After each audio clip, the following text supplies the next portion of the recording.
Jeremiah chapter 39, and we're getting pretty close to almost, maybe, we've got about 3 or 4 more chapters left, but we kind of started Jeremiah chapter 39 last week, and I think,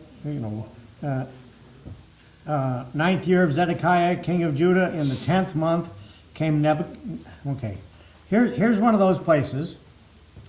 If you look in your Bible, in verse 1, it says Nebuchadrezzar, king of Babylon. Okay, it's just a different spelling. It's the same king, Nebuchadnezzar. We know him as Nebuchadnezzar. Okay, but here it's spelled Nebuchadrezzar. Rezzar, king of Babylon. Oh, the people say, oh, there's contradictions in the Bible. This name is spelled, yeah.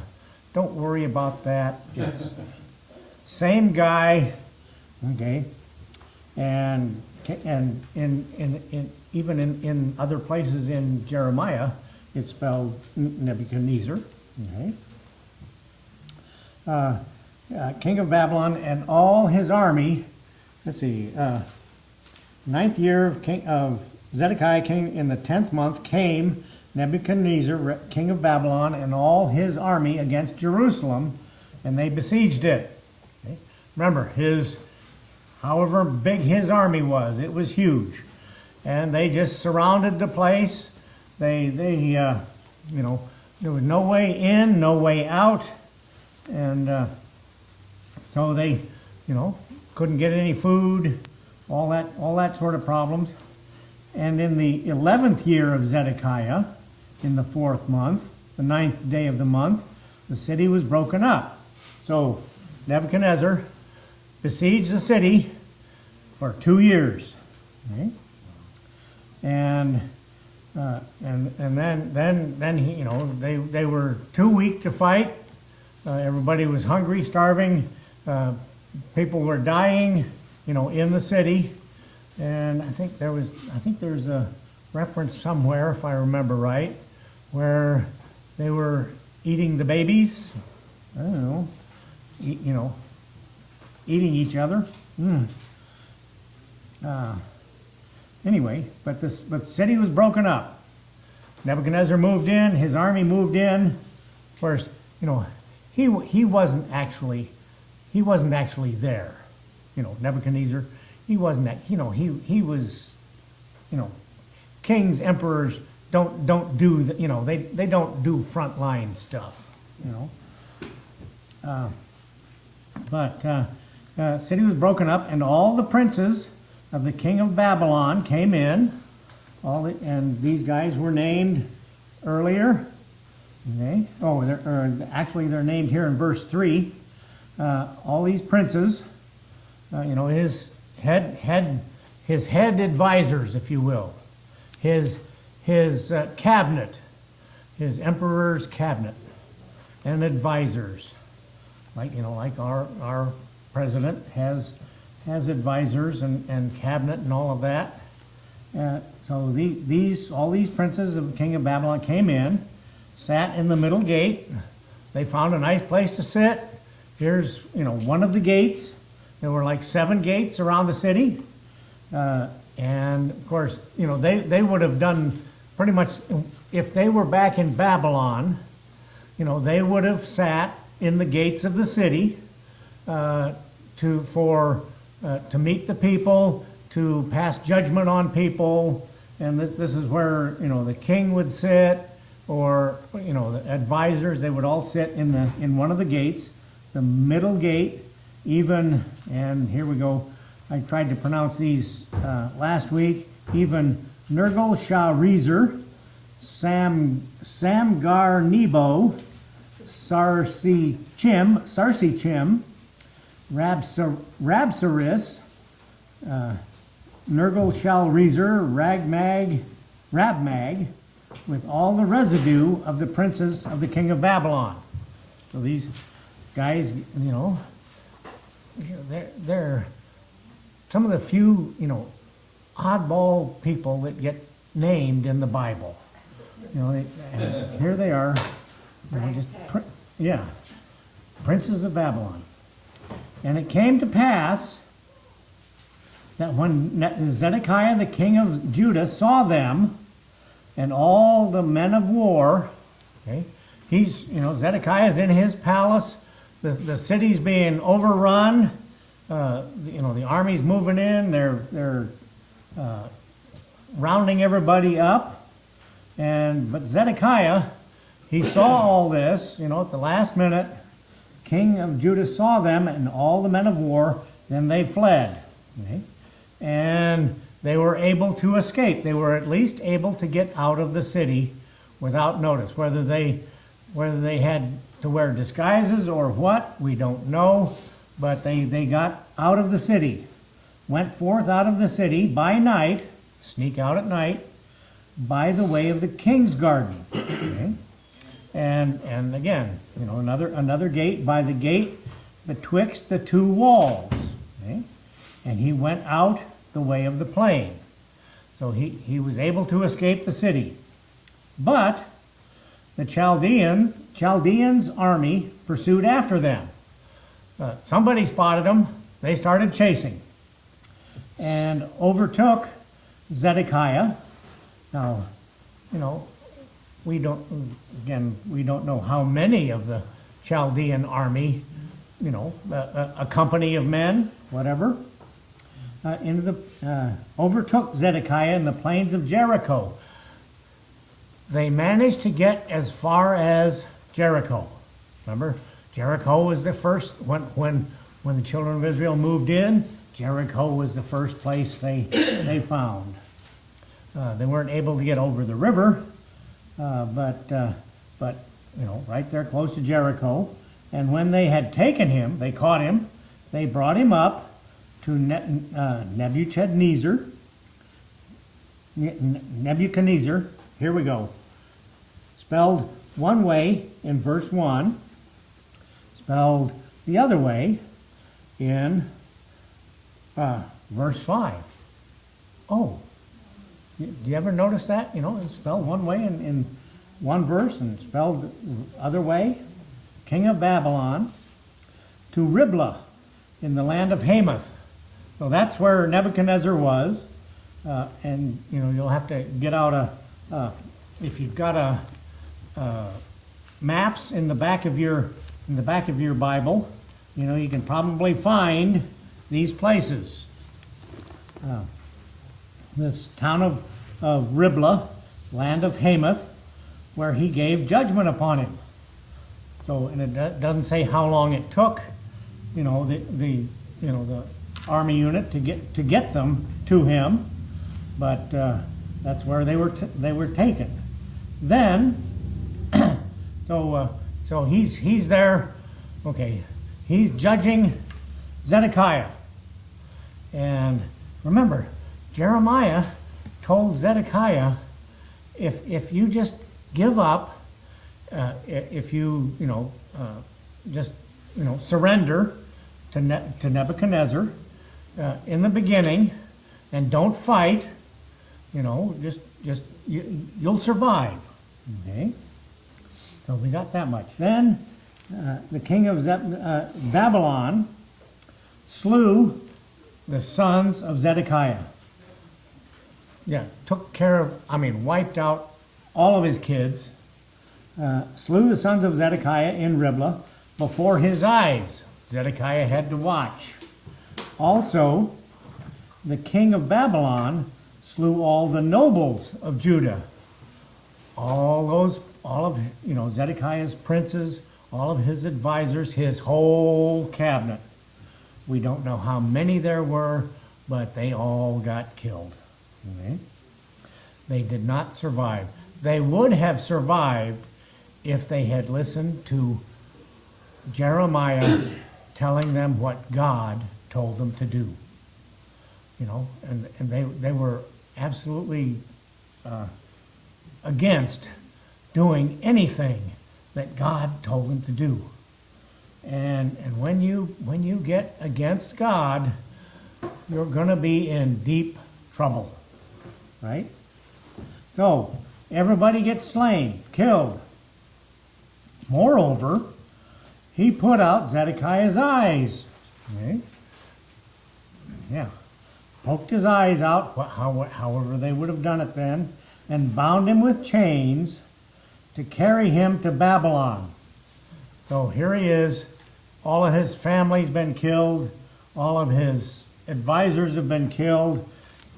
Everybody's been killed. You know, counting all of the people in Zedekiah's army. You know, whoever was left over. I think I've mentioned this before, that like 2/3 of the nation of Israel died at this time. 2/3 of the nation. And so, yeah, bound him, chains, carry him to Babylon. They would have all survived if they had just listened to God. And the Chaldeans burned the king's house, okay, and the houses of the people with fire. They burned the whole town down, okay, and break down the walls of Jerusalem.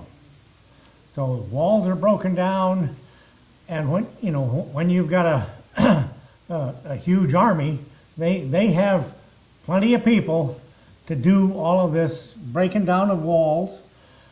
And remember, these walled cities, these walls were very sturdy walls. You know, they were usually, let's see, a lot of them, they're filled with rubble, and then they build up with blocks or of whatever materials, stone, and built up, and they're tall, and they've got battlements around the side where the army can shoot down, all of that sort of stuff. It would have been a big job tearing these walls down, breaking them down. And of course, Solomon's temple was destroyed, and all of the gold implements, that God instructed the children of Israel to make for service in the temple, all of those were stolen. The gold and silver, whatever, the golden menorah, all that was stolen. Now, of course, right about this time, this is when, according to historians and archaeologists, and they're still looking for it, the Ark of the Covenant disappeared. Nobody knows where it went. A lot of the archaeologists think that the priests may have, gotten to it. It was in Solomon's temple. It was in the Holy of Holies, behind a curtain in Solomon's temple, and everybody's thinking, oh, the priests got it out. They buried in it. One of the ideas, they buried it in a tunnel underneath the Temple Mount. Okay, so they're thinking it's in there, and then a couple thousand years later, the Knights Templar came in, and they were protecting people who were visiting Jerusalem, from the Muslims, I guess, and they think, oh, the Knights Templar found the Ark of the Covenant, and they took it away, and they have it hidden someplace. There's a lot of people. They have been searching for the Ark of the Covenant forever. They're still searching for it. They will never find it. They will never find it.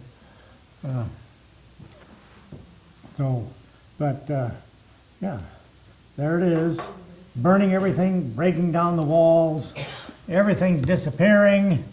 And of course, then all of the implements of the temple resurface 70 years later when Nebuchadnezzar dies, and then his grandson decides to hold a party. And he said, "Oh, bring out those golden cups and stuff. Bring all that stuff out. We'll drink to our success, you know." And that night, he dies, and the Medes and the Persians moved in, okay, and took over. So the Persian Empire, and guess who are the descendants of the Persian Empire today?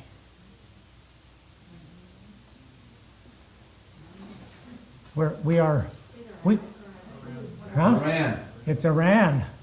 Iran was Persia. Iraq was Babylon, the Babylonian Empire. Iran is modern day Persian Empire. So you know they're wanting to build their empire, the Persian Empire, back up again, and that's why we're sending, you know, Tomahawk missiles into Iran from submarines. Persia. Yeah, Persia.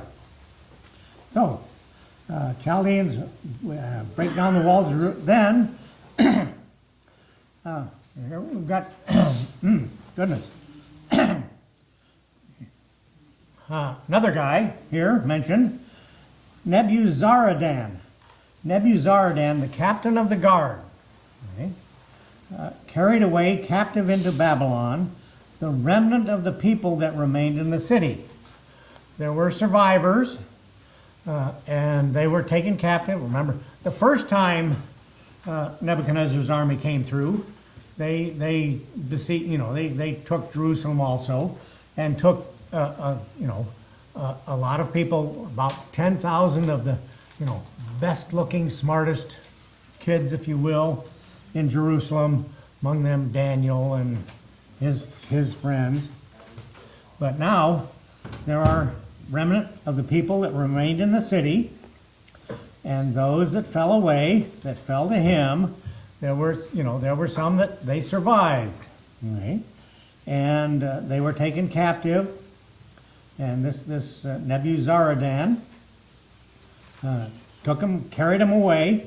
They, you know, lined them all up. However they did it. Homework. How far is Babylon from Jerusalem? 200 kilometers. Something like that? Oh, okay. Anyway, and those that fell to him with the rest of the people that remained. But Nebuzaradan, the captain of the guard, left the poor of the people. You know, the people. He took the wealthy people, if you will, but left the poor there, which had nothing in the land of Judah. And he actually gave them vineyards and fields at the same time. So he turned over, you know, this remnant of children of Israel living in Jerusalem, living around Jerusalem, living in the nation of Israel at the time. Okay, left them there, and you know, hey, you know, he said, here, poor person, whoever you are, you can have this rich guy's property. You can have his vineyards. You can have his fields. It's all yours. Okay. Now, Nebuchadnezzar, here we go again. We got one spelling in verse 1, another spelling in verse 5, and the same spelling in, you know, in the Nebuchadnezzar, king of Babylon, gave charge concerning Jeremiah to Nebuzaradan, okay, the captain of the guard. So I'm sure because of the way this is worded, Nebuchadnezzar knew about Jeremiah. And somehow he knew him because he was given charge to the captain of the guard. Okay? And with instructions for Nebuzaradan, take him and look well to him and do him no harm. Okay? Remember, Jeremiah has, during this 2-year siege, he has still been sitting in prison in the king's palace room there. He's still been in jail. So he's been in jail for two years. Look well to him, do him no harm. Don't, take care of Jeremiah. I know him. Okay? However, now, is it a possibility that Nebuchadnezzar, remember, Baruch wrote all of Jeremiah's stuff down? What is the, it's not mentioned anywhere, but what is the possibility that Nebuchadnezzar read Baruch's stuff about, what Jeremiah said? Somehow he knew him. Take him, look well to him, do him no harm, but do unto him even as he shall say unto thee. Okay? Whatever Jeremiah says to do, do it what Jeremiah says. Okay? So, Nebuzaradan, the captain of the guard, sent, and all these other guys, Shashban, Rabsaris, and Nergal-Shalrezer, Rab-Mag, and all the king of Babylon's princes, even they sent and took Jeremiah out of the court of the prison and committed him unto Gedaliah. Now we've got Gedaliah here, the son of Ahikam, the son of Shaphan, that he should carry him home, so he dwelt among the people. Gedaliah was probably, a Jewish person, someone trustworthy. Okay? And actually, Gedaliah, if you look I have to dig out my kings and Gedaliah, he's okay. Get out my who's who in the Bible. Gedaliah was a peace. And this is what this says about him. Was a peace advocate who supported the prophet Jeremiah instead of deporting him.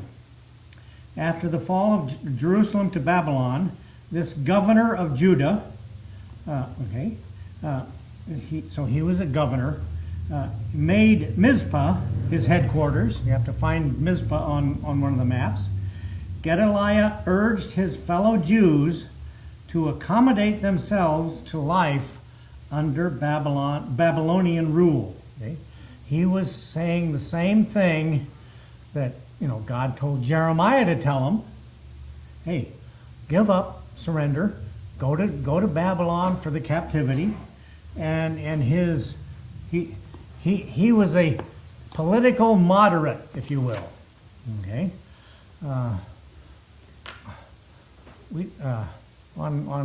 anyway, yeah.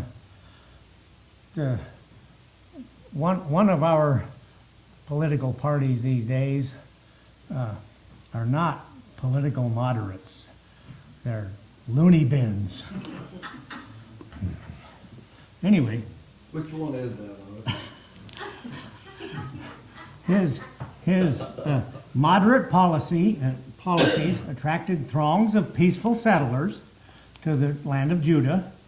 However, his term was cut short after only 2 months in office. Governor of Judah, probably appointed by Nebuchadnezzar, when the radical loony bin, Ishmael, and his thugs assassinated the politically moderate Gedaliah and his supporters. So the loony bins did the assassinations of Gedaliah, and with the death of Gedaliah, the Jews who had remained in Judah fled Babylonian rule. Okay, anybody left over, even about the only people left over would be these really poor people. So everybody else got out of town, fled Babylonian rule. And of course, where did they go? Egypt, settled in Egypt. And of course, Gedaliah's death is now commemorated on October 7th as a Jewish day of fasting. Okay? So there's Gedaliah and his short reign. Let's see.